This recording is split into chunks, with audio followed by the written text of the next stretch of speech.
والسلام على من لا نبي بعده أما بعد فأعوذ بالله من الشيطان الرجيم بسم الله الرحمن الرحيم بل اتبع الذين ظلموا أهواءهم بغير علم فمن يهدي من أضل الله وما لهم من ناصرين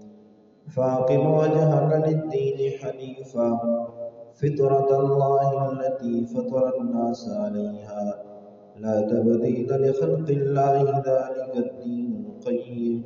ولكن أكثر الناس لا يعلمون منيبين إليه واتقوه وأقيموا الصلاة ولا تكونوا من المشركين بل اتبع الذين ظلموا أهواءهم بلکہ پیروی کی ان لوگوں نے جو ظالم ہیں اپنی خواہشات کی بغیر علم کے بغیر فمن یہدی پس کون ہدایت دے سکتا ہے من اضل اللہ اس کو جسے اللہ گمراہ کر دے وما لهم من ناصرین اور ان کا کوئی مدد کرنے والا نہیں ہوتا فاقم وجہک للدین پس آپ قائم کریں اپنے چہرے کو دین کے لیے حنیفا یکسو ہو کر فطرت اللہ لازم پکڑو اللہ تعالیٰ کی فطرت کو الذی فطر الناس علیہا وہ فطرت جس پر اللہ تعالیٰ نے لوگوں کو پیدا کیا ہے لا تبدیل لخلق اللہ اس کی بنائی ہوئی چیز میں کوئی تبدیلی نہیں ذالک الدین القیم یہی سچا مضبوط دین ہے ولکن اکثر الناس لا یعلمون لیکن اکثر لوگ جانتے نہیں منیبین الیہ اسی کی طرف رجوع کرنے والے ہو جاؤ واتقوا اور ڈرو اس سے واقعیم الصلاۃ اور نماز قائم کرو ولا تکونوا من المشرکین اور شرک کرنے والوں میں سے نہ ہو جانا اس سے قبل بھی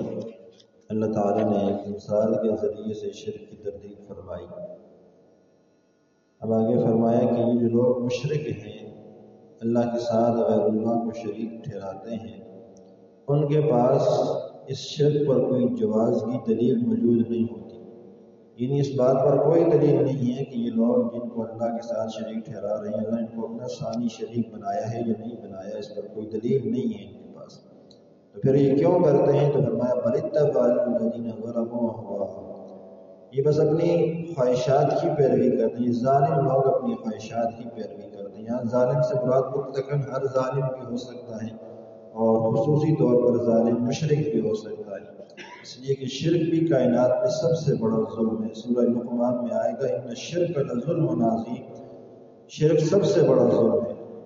تو فرمایا بل اتبع الذین ظلموا اهواءهم بلکہ وہ لوگ جو ظالم ہیں شرک کرتے ہیں مشرک ہیں وہ اپنی خواہشات کی پیروی کرتے ہیں اپنی خواہشات کے پیچھے چلتے ہیں اور پھر اللہ کے ساتھ غیروں کو شریک ٹھہرا دیتے ہیں تو پھر ایسے لوگوں کو کیا ہوتا ہے فمن یہدی من اضل اللہ ایسے لوگوں کے دلوں پر اللہ تعالیٰ گمراہی کی مہر لگا دیتے ہیں پھر ان کو کبھی ہدایت ملتی ہی نہیں تو یہاں پر بھی اللہ تعالیٰ کی طرف سے ان کو گمراہ کرنے کا مطلب یہی ہے کہ اللہ تعالیٰ پہلے موقع دیتے ہیں اختیار دیتے ہیں کہ اپنے اختیار سے کس چیز کو تم اپنے لیے چنتے ہو توحید کا رستہ اختیار کرتے ہو یا شرک کا رستہ اختیار کرتے ہو جب بندہ اپنے اختیار سے شرک کا رستہ اختیار کر لیتا ہے تو پھر اللہ تعالیٰ بھی اس کے دل پر مہر لگا دیتے ہیں پھر اس کو ہدایت کی توفیق نہیں ملتی کیونکہ اللہ تعالیٰ نہ تو جبراً کسی کو گمراہ کرتے ہیں نہ جبراً کسی کو ہدایت دیتے ہیں اللہ نے اختیار دیا ہوا ہے جو چاہے ایمان لے آئے جو چاہے کفر کر دے اور سورہ بلد میں آئے گا وَهَدَيْنَاهُ النَّجْدَيْنِ ہم نے دو رستے بتا دیے ہیں اب تمہاری مرضی جس رستے میں تم چل کے آتے ہیں سورہ عنکبوت میں گزرا والذین جاہدوا فینا لنہدینہم سبلنا جو لوگ ہماری طرف آنے کی کوشش کرتے ہیں ہم ان کے لیے ہدایت کے رستوں کو آسان کر دیتے ہیں کھول دیتے ہیں اور سورہ صف میں آئے گا فلما زاغوا ازاغ اللہ قلوبہم اور جو اللہ تعالیٰ کی طرف آنے سے اپنے آپ کو ٹیڑھا کر لیتے ہیں ٹیڑھے چلتے ہیں تو اللہ فرماتے ہیں ان کے دلوں کو ٹیڑھا کر دیتے ہیں وما لهم من ناصرین یہاں پر بھی یہی فرمایا ومن یہدی من اضل اللہ وما لهم من ناصرین جسے اللہ گمراہ کر دے تو اسے کون ہدایت دے سکتا ہے اور جن لوگوں کو اللہ نے گمراہ کر دیا ان کے دلوں پر مہر لگا دی وما لهم من ناصرین تو نہ دنیا میں نہ آخرت میں ان کو کوئی مددگار نہیں ہوگا کوئی حامی نہیں ہوگا نہ اللہ کی گرفت سے دنیا میں نہ کوئی بچا سکتا ہے، نہ قبر میں نہ میدان محشر میں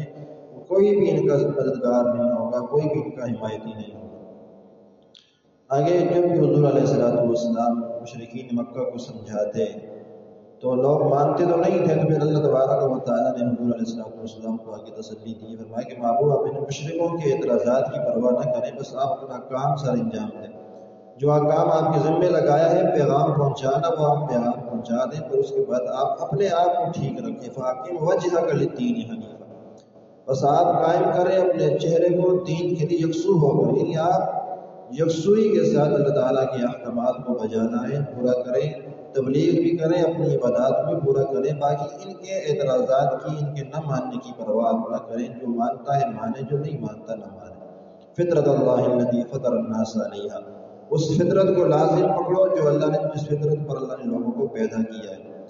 حدیث پاک میں آتا ہے ہر بچہ فطرت اسلام پر پیدا ہوتا ہے، اس کے والدین اس کو یہودی بناتے ہیں، نصرانی بناتے ہیں، مجوسی بنا دیتے ہیں، تو اللہ نے یہاں پر یہی حکم دیا ہے کہ اپنی فطرت کو لازم پکڑو،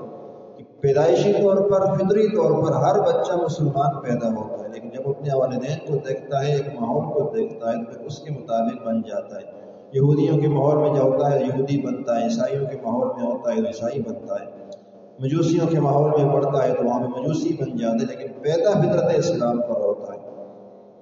اگر اس کی بلوغت کے فوراً بعد اس پر اگر اسلام پیش کیا جائے تو اسلام قبول کر لے گا، ایسی صلاحیت اللہ نے اس کے اندر رکھی ہوئی ہوتی ہے، لیکن اس کے والدین اس کو آگے گمراہ کر دیتے۔ فطرت اللہ التی فطر الناس علیہا، سب کو خطاب فرمایا کہ تم سب جس فطرت پر پیدا ہوئے ہو، جس پر اللہ نے تمہیں پیدا کیا ہے، اللہ تعالیٰ فطرت اسلام پر پیدا کرتا ہے، تو تم اسی فطرت کو لازم پکڑو۔ لا تبدیل لخلق اللہ، نہیں کوئی تبدیلی اللہ تعالیٰ کی بنائی ہوئی چیز میں، وہ فطرت اسلام کی ہے، اور اللہ تعالیٰ قیامت تک جتنے بچے پیدا ہوں گے، جو لوگ دنیا میں آئیں گے، ان کو پیدا فطرت اسلام پر ہی کرے گا۔ بچے پیدا فطرت اسلام پر ہی ہوتے ہیں، آگے بس ماحول کا اثر ہوتا ہے، پھر اسی کی طرف مذہب کو اختیار کر لیتے ہیں۔ ذالک الدین القیم، یہی مضبوط دین ہے، اسی پہ مضبوط دین کے لیے اللہ نے سوالات کو پیش انبیاء کرام کو بھیجا، وہی دین دے کر اللہ نے سارے رسولوں کو بھیجا، اور آخر رحمت عالم صلی اللہ علیہ وسلم کو بہت فرمایا۔ سب رسولوں نے، سب نبیوں نے یہی دعوت دی ہوئی تھی، ان کی سب کی دعوت اللہ تعالیٰ کی طرف بلانا ہی تھا، ولیکن اکثر الناس لا یعلمون، لیکن اکثر لوگ اس بات کو سمجھتے نہیں ہیں، جانتے نہیں ہیں۔ منیبین الیہ، اس کی طرف رجوع کرنے والے ہو جاؤ،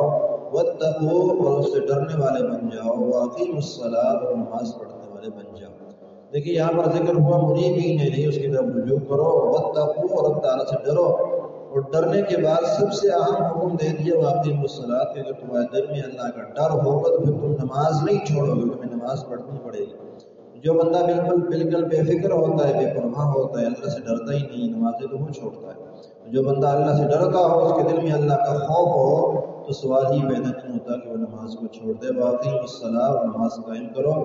ولا تکونوا من المشرکین، اور شرک کرنے والوں میں سے نہ ہو جاؤ، اس لیے کہ جان بوجھ کر نماز چھوڑ دینا، من ترک الصلاۃ متعمدا فقد کفر، روایات میں آتا ہے کہ وہ کفر کے قریب تک پہنچ جاتا ہے۔ اگرچہ محدثین کرام نے اس کے اندر بڑی احتیاط کی ہے، اس کی تعویلات بیان کر کے، اس کے معانی کو، مفہوم کو کھول کر بیان کیا ہے، لیکن حدیث کے اگر واضح صریح الفاظ کو دیکھا جائے تو فقط کفر کے الفاظ آئے کہ جس نے جان بوجھ کر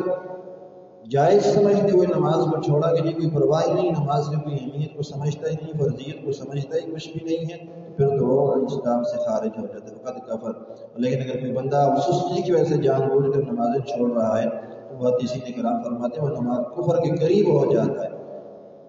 فرمایا ولا تکونوا من المشرکین، اللہ تعالیٰ کے سے ڈرنے والے بن جاؤ، نماز قائم کرو، اور شرک کرنے والوں میں سے نہ ہو جاؤ، کیونکہ نماز